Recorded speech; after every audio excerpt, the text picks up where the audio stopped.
Mypadu gate centre Srinivas Nagar లో 3, 4, 5 డివిజన్లకు సంబంధించిన బిఎల్ఏలతో వైఎస్ఆర్సీపీ నెల్లూరు నగర నియోజకవర్గ ఇన్ఛార్జ్ ఎమ్మెల్సీ పర్వతిరెడ్డి చంద్రశేఖర్ రెడ్డి నియోజకవర్గ సర్వార్ రూమ్ కన్వీనర్ కొనిదల సుధీర్ గారితో కలిసి ప్రత్యక్ష సమావేశం నిర్వహించారు. బిఎల్ఏలు సర్ ప్రక్రియలో అప్రమత్తంగా వ్యవహరించాలని వారు సూచించారు. ప్రతి ఓటరుకు ఎన్యూమరేషన్ ఫారం ఇప్పించిన తర్వాత దాన్ని ఫిల్ చేయడంలో కూడా ఓటర్కు అవగాహన కల్పించాలని బిఎల్ఏలకు పర్వతిరెడ్డి చంద్రశేఖర్ రెడ్డి తెలిపారు. వైఎస్ఆర్సీపీ మద్దతుదారుల ఓట్లు తొలగించకుండా బిఎల్ఏలు ఓటర్లను అప్రమత్తం చేస్తూ సమన్వయం చేసుకుంటూ ముందుకు పోవాలని తెలిపారు. నిబంధనలకు అనుగుణంగా వ్యతిరేకంగా వ్యవహరిస్తున్న బిఎల్ఓలు ఎవరైనా ఉంటే war room convener Konidela Sudheer గారికి తెలియజేస్తే ఈఆర్ఓకు ఫిర్యాదు చేయడం జరుగుతుందన్నారు. అనంతరం బిఎల్ఏలకు క్షేత్రస్థాయిలో ఎదురవుతున్న సమస్యలు, సందేహాలను కొనిదల సుధీర్ గారు నివృత్తి చేసి వారికి తగిన సూచనలు చేశారు. బిఎల్ఏలు అందరూ పార్టీ అందుబాటులోకి తీసుకువచ్చిన మై బూత్ మై ఓటర్ యాప్ను తప్పనిసరిగా డౌన్లోడ్ చేసుకుని వినియోగించుకోవాలని సూచించారు.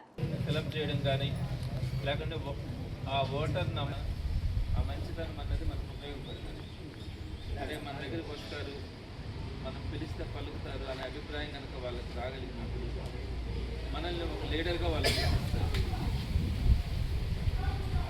ఎప్పుడు కూడా లీడర్స్ ఎవరు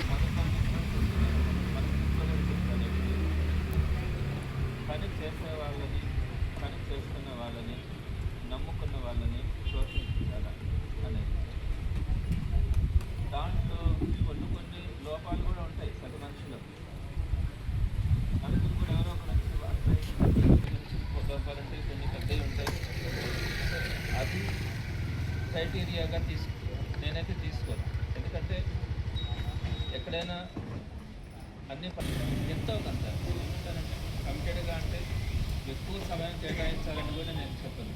మీకున్నంతలో కొంత సమయాన్ని పార్టీకి అవసరమైన టయాన్ని కేటాయించడం అన్నది కాదు. అటువంటి వాళ్ళని ఒకటి అలా మనకి రెండో పాయింట్గా చెప్తున్నాను. మొదటి పాయింట్ వచ్చి జగన్మోహన్ రెడ్డి గారు ప్రత్యేకంగా చెప్పినటువంటి అంశం. దీని మీద జాగ్రత్తలు తీసుకోండి. ఎందుకంటే చంద్రబాబు నాయుడు గారు ఇప్పుడు కూడా మోసం చేసి గెలిచేటువంటి వ్యక్తి. ఇటువంటి దాన్ని అడ్డం పెట్టుకొని ఆయన ఓట్లను తీసేసి ఆయనకు అనుకూలంగా లేని ఓట్లను తీసేస్తే మనం మంచి చేయాలి, మనం గౌరవించాలి. ఇలాంటి అవకాశాలు మనం అంతా ఇంట్లో పనిచేయాలి. ఎందుకు నేను 2 సంవత్సరాలు పనిచేయాలి. ఏ ఒక్క వ్యక్తి అయినా నేను ఎవరిని కూడా తెచ్చుకోవడం అన్నది తక్కువ. ఎందుకంటే వాళ్ళకుండే ఇబ్బందులు ఉంటాయి. నేను నిలబడతాను, నువ్వు ముందుకు వచ్చి అని చెప్తుంది అంత గౌరవం ఉంటుంది. వాళ్ళకై వాళ్ళు వచ్చేస్తే మనం నిలబడాలి. అక్కడ లేనప్పుడు మనం వాళ్ళని బలవంతంగా నమ్మకాన్ని కలిగించాలని ప్రయత్నించాలి. ఆ నమ్మకం అన్నది వాళ్ళకి ఆటోమేటిక్గా రాగలగాల. ఓకే, నేను వైఎస్ఆర్సీపీతో నడిస్తే నాకేం ఇబ్బంది ఏమి ఉండదని నమ్మకం టైం ఉంది. కాబట్టి ఇంకా వాళ్ళు కూడా చాలామంది సమయం తీసుకొని వస్తానంటారు. అది కాదని నిర్ణయిస్తారు. మనకి పార్టీ ప్రతిపక్షంలో ఉండాల్సిన స్టాండర్డ్ కంటే ఎక్కువగానే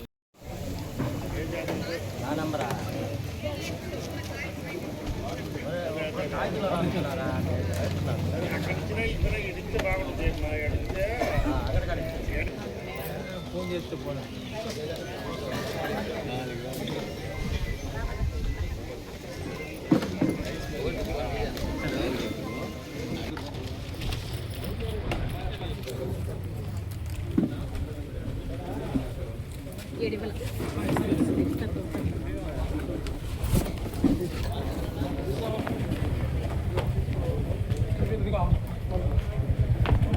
రియాజ్